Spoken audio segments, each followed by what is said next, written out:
Pero vamos a las tres primeras, ¿no? Claro, sí. Que yo creo que en el fondo son lo mismo.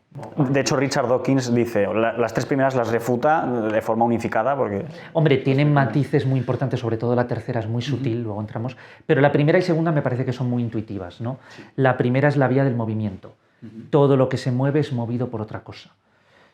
Bueno, y vas, un motor, ¿no? Tiene un motor, y que ha movido a esto, y que ha movido a esto, y que ha movido a esto, y vas en la cadena de los motores y tienes que llegar a un primer motor inmóvil, ¿no? Dicen, este argumento ya está en Aristóteles y en Tomás de Aquino.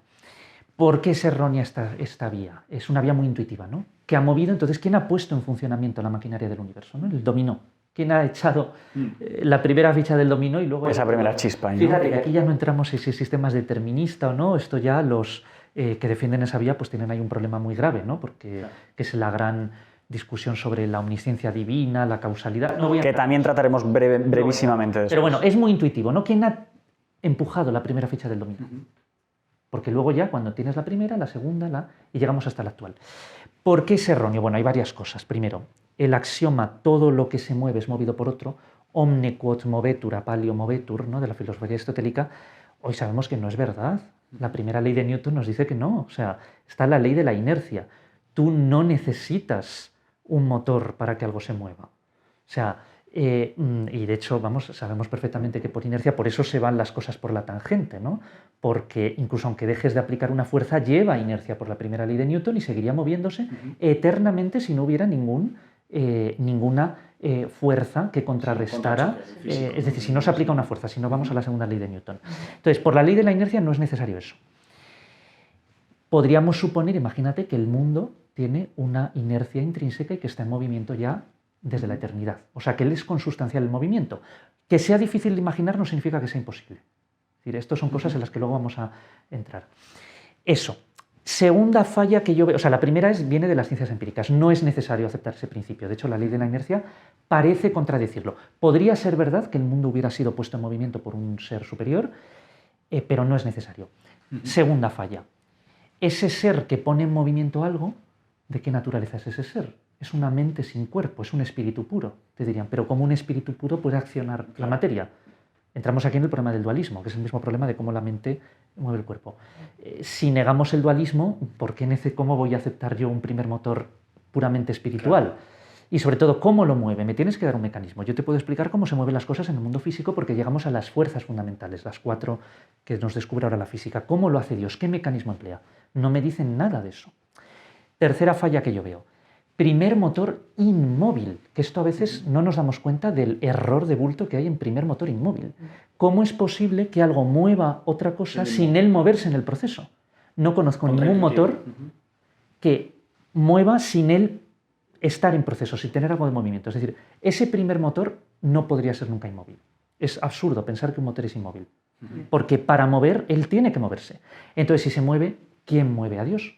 Así, bueno, claro. Y para ellos, ¿por qué era tan necesario decir que era inmóvil, un primer motor inmóvil? Porque ahí corta la cadena eterna de... Este es un inicio. Pero ya te digo, a mí me parece que es una contradicción. O sea, yo creo que tú no puedes explicar un motor, cómo puede algo mover si él mismo no se mueve. O sea, si yo ahora mismo hago así, o sea, evidentemente, no sé, muevo la silla, muevo esto, evidentemente yo me tengo que mover en el proceso. ¿Cómo es posible que mueva sin él moverse? Y si se mueve, aplicamos todo lo que se mueve por otro. No podemos ser incoherentes. O sea, ahí lo que hay, Gabri, también es una necesidad de poner una piedra de toque, ¿no? Que esto es un poco lo que Richard Dawkins critica, ¿no? Con el argumento este de Hoyle del Boeing 787 o 767.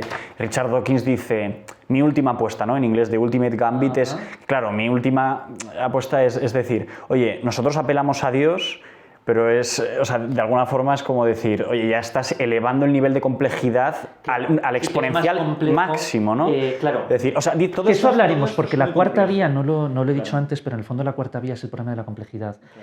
Lo que presupone Santo Tomás y otros, Descartes, por ejemplo, es que lo más no puede venir de lo menos, que algo más muy complejo presupone algo aún más complejo. Claro.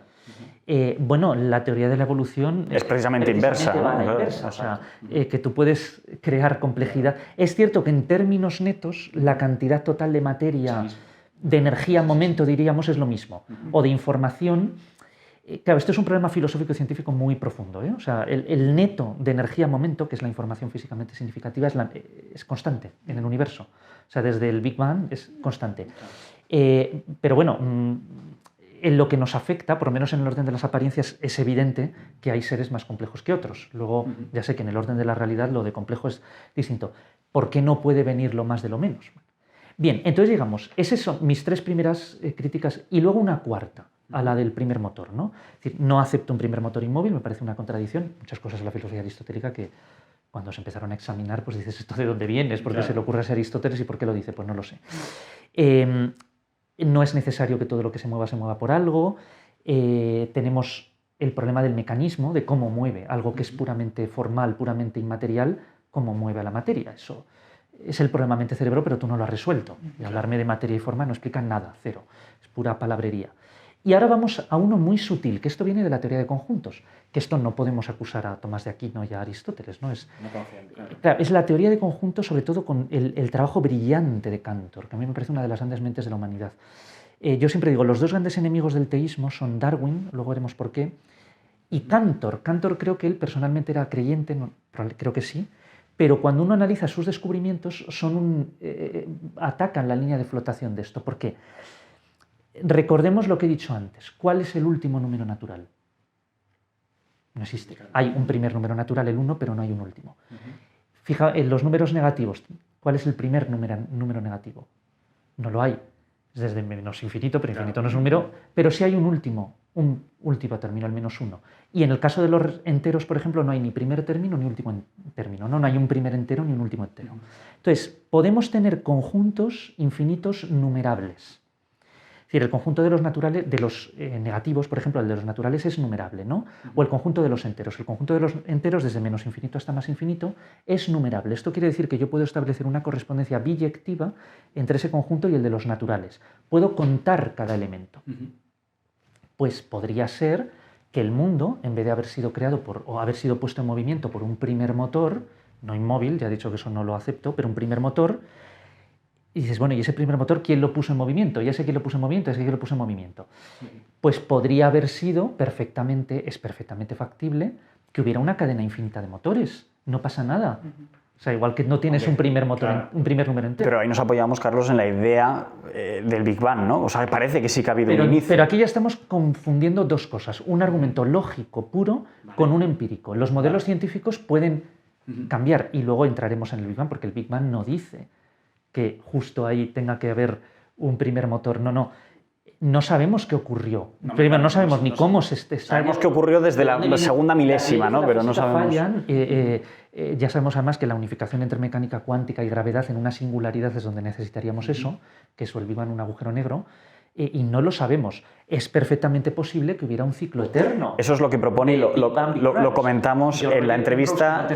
Lee Smolin, por ejemplo, es otro físico, lo comentamos en la entrevista de Javier Arias, ¿no? Claro. Lo que tú acabas de comentar, un constante Big Bang y Big Crunch que sería eterno. Podría incluso de Big Bang agujero negro. Infinito, de Big Bang. Claro. O sea, no lo sabemos. O sea, a mí me parece, y yo creo que aquí incluso la teología es bastante astuta en eso, de no comprometerse con un modelo científico concreto. Porque en cuanto se vea que no, entonces es una hipoteca demasiado onerosa. O sea, al final se te cae todo el edificio en cuanto, porque fíjate todo lo que ocurrió con el fijismo de las especies. Entonces te viene la teoría de la evolución y ¿qué hace eso? Entonces no creo, de hecho los teólogos en eso suelen ser más sutiles. Usar el Big Bang. Aprendieron la lección. Claro, porque te estás comprometiendo. O el geocentrismo, tal, te estás comprometiendo.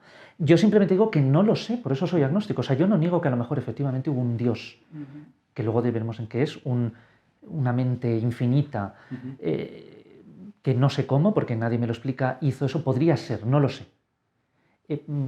Luego iremos a la quinta, ¿no? Que ahí es donde quizás sea más pertinente este argumento. Pero no lo sé, pero es perfectamente concebible que hubiera un infinito, o sea, que estuviera eternamente en movimiento cíclico. Porque claro, alguien dice, no, es que Dios no tiene sentido preguntarse por qué movió a Dios, porque Dios es eterno.